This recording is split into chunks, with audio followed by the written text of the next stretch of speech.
Welcome back na naman sa channel ko. May ibabahagi na naman ako na panibagong ritual.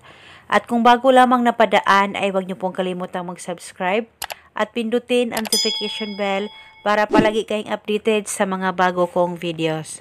Gusto mo ba na siya ay magagayuma gamit lamang ang laway mo? Kahit okay naman kayong dalawa ng partner mo, ay mas mainam na gawin mo rin ito. At pwede mo rin ito gawin lalong-lalo na kung kayong dalawa ay nagkamalabuan na rin sa isa't isa.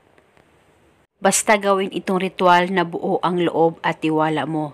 At pwede mo ito gawin ngayon mismo sa oras na mapanood mo ang video na ito, as long as naniniwala ka sa mga ganitong pamamaraan. Ang gagawin mo lamang ay kumuha ka ng papel at panulat at isulat mo ng 7 beses ang pangalan at apelyido niya at dapat alam mo ang kanyang tunay na pangalan.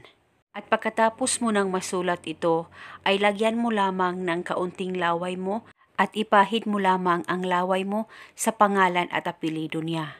Kahit hindi po mapahiran lahat, basta malagyan mo lamang ng laway mo ang pangalan niya sa papel na nakasulat. At pagkatapos mo nang malagyan ito ng laway mo, ay tupiin mo ang papel kahit ilang tupi at ilagay ito sa plastic. Kahit anong plastic na meron ka o di kaya ziplock, ay ilagay mo itong papel. At pagkatapos kumuha ka ng kaunting asin, kahit kalahating kutsarang asin, at ilagay mo rin ito sa plastic na inihanda mo kasama yung papel. At pagkatapos ay isara mo na itong plastic at itago ito sa safe na walang makakakita at makakaalam. Pwede mo ito dalhin, pwede ilagay sa bulsa mo o sa bag mo, at pwede mo rin itong ilagay sa unan mo sa tuwing ikaw ay matutulog.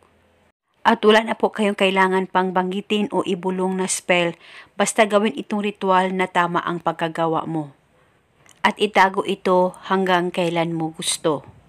At gawin ito sa mabuting paraan, lalong-lalo na kung gusto mo na kayong dalawa ay magmamahalan sa isa't isa habang buhay. At ito muna sa ngayon, maraming salamat po sa panunood. May God bless us all.